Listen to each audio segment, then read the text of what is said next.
Kita baca di Wahyu 10.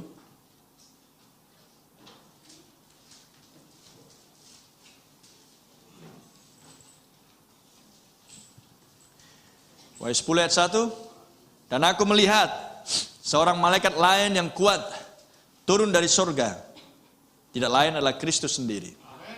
Amin. Dan aku melihat seorang malaikat lain yang kuat turun dari surga. Tidak lain adalah Kristus sendiri. Haleluya. Praise the Lord. Dan jika Anda memiliki pewahyuan akan hal ini, Anda akan tahu bagaimana bersikap. Ketika Anda tahu bahwa Dia sendiri yang turun. Haleluya. Dia sudah turun, anak manusia sudah turun, menyatakan dirinya kepada nabinya 1946. Amin. Di goa kecil di Greens Mill itu. Haleluya. Itu adalah Wahyu 10 ayat 1. Dan kemudian dia menyatakan dirinya oleh lawatan ke-7 malaikat tersebut dan menghasilkan awan supranatural untuk menyatakan sebuah pesan bagi mempelai wanitanya. Amen. Itulah Kristus sendiri yang turun dari surga. Glory. Berselubungkan awan. Itulah awan yang Anda lihat. 28 Februari 1963. Jika ada orang tidak percaya ini, saya tidak tahu lagi. Berselubungkan awan. Inilah kata-kata simbol. Dan simbol harus ditafsirkan. Dan harus menjadi sebuah realita. Berarti harus ada awan. Dan pelangi ada di atas kepalanya. Amen. Anda sudah melihat di majalah Live itu. Dan saya bacakan ini karena Anda harus fokus dengan pelangi. Batu utama kasih agape turun di masanya ke-7 guru berkumandang. Dan pelangi ada di atas kepalanya dan mukanya sama seperti matahari.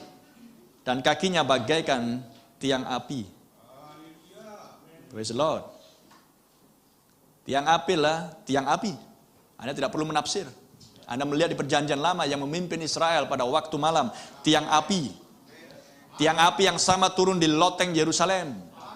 Membagi-bagikan dirinya. Haleluya. Dalam tangannya ia memegang sebuah gulungan kitab. Kitab kecil yang terbuka.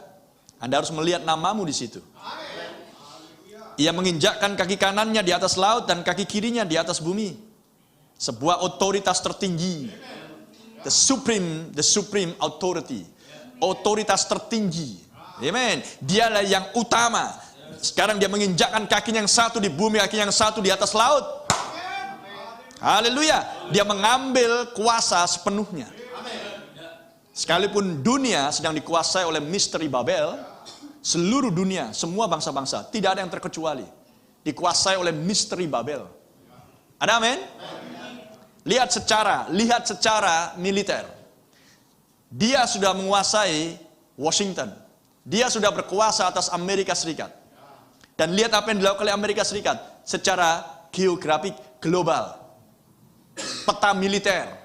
Dia yang paling banyak menempatkan akan military base. Pangkalan militer di berbagai tempat di seluruh dunia. Lebih daripada 800 pangkalan militer ditempatkan di posisi yang strategis, termasuk di kawasan Asia, Australia dan lain sebagainya, Eropa. Renungkan hal itu. Apakah hanya untuk ditempatkan begitu saja? No. Itulah bukti bahwa misteri Babel sedang berkuasa.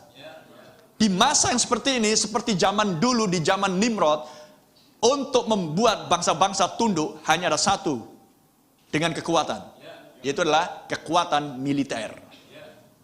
Itulah dulu yang dilakukan oleh Mesir dengan Ramsesnya, Fir'aun itu yang tidak mengenal berkat-berkat Yusuf. Ada amin? Dia sedang bertumbuh dengan kekuatan militernya, tapi Tuhan sedang persiapkan seorang nabi. Dia sedang bertumbuh di dalam firman Tuhan. Dia sedang bertumbuh di dalam kuasa Roh Kudus. Begitu juga dengan misteri Babel menguasai dunia. Amin. Bertumbuh terus dengan kekuatan militernya. Karena dialah pemikiran politik, militer, dan dikuasai oleh roh-roh jahat. Tapi di sisi yang lain Tuhan memiliki nabi, Roh Kudus, dan mempelai wanita. Amin. Kepada mempelai wanita diberitahukan semuanya ini. Mereka pikir bahwa mereka memiliki misteri, mereka memiliki rahasia. Tidak ada rahasia bagi mempelai wanita. Terpujilah nama Tuhan. Glory. Karena sang yang pemegang otoritas tertinggi, pemilik sorga dan bumi, sudah turun. Kaki yang satu menginjakkan di atas laut, kaki yang satu di atas bumi. Haleluya. Misteri dibentangkan. Dan hal yang lain adalah dia juga sedang turun untuk datang ke atas tubuhnya. Sehingga tubuhnya, gerejanya, yaitu mempelai wanita, tidak lagi dipimpin oleh manusia. Anda tidak lagi memimpin dirimu sendiri, tapi sang kepala turun. Batu utama turun. Itulah kasih agape. Haleluya. Di masa ketika ketujuh guru mengumandangkan suaranya. Praise the Lord. Di waktu senja. Mulialah nama Tuhan. Dan ia berseru dengan suara nyaring sama seperti singa yang mengaum. Dan sesudah ia berseru, ketujuh guru itu memperdengarkan suaranya.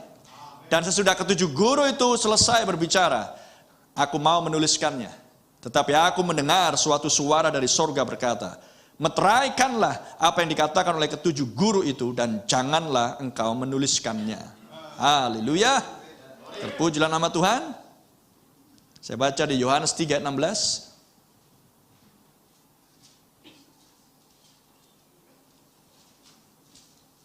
Ayat yang paling familiar di kalangan orang-orang Kristen. For God so loved the world. Saya baca dalam bahasa Inggrisnya ya. Sebab Allah begitu mengasihi dunia. For God so loved the world. Amin. Sehingga ia telah mengaruniakan anaknya yang tunggal, supaya setiap orang yang percaya kepadanya tidak binasa, melainkan beroleh hidup yang kekal. Dia turun batu utama, sang kepala Kristus sendiri, ke atas tubuhnya, mempelai wanita. Amin. Yang kekal turun, Zoe turun, dan dibungkus oleh tubuh yang tidak kekal ini. Ada amin? Dibungkus oleh tubuh yang tidak kekal ini. Tidakkah Anda melihat hal yang sama ketika Yesus tampil di bumi? Yesus tidak kekal. Ada amin? Yesus tidak kekal karena Yesus punya permulaan. Tuhan menciptakan akan darah itu di dalam, benih itu di dalam rahim perempuan perawan Maria. Dan menciptakan ovum telur. 9 bulan kemudian lahirlah Yesus di Bethlehem. Yesus tidak kekal. Tubuhnya tidak kekal. Tapi Yesus adalah Allah dalam rupa manusia. Yesus adalah firman yang menjadi manusia. Maka turunlah merpati. Amin. Dialah yang kekal. Haleluya. Itulah roh Allah. Itulah roh Bapa. Itulah dulu yang melayang-layang ke atas permukaan bumi. Glory. Dan kemudian hinggap di dalam tubuh Yesus yang tidak kekal. Menjadikan Bapa dan Anak satu. Allah dan manusia satu. Yang kekal bersembunyi di dalam yang tidak kekal. Tidakkah Anda melihat hal yang sama berlangsung di dalam Anda? Tidakkah tubuhmu tidak kekal? Karena ini punya permulaan. Tapi lihat siapa yang tinggal di balik yang tidak kekal ini.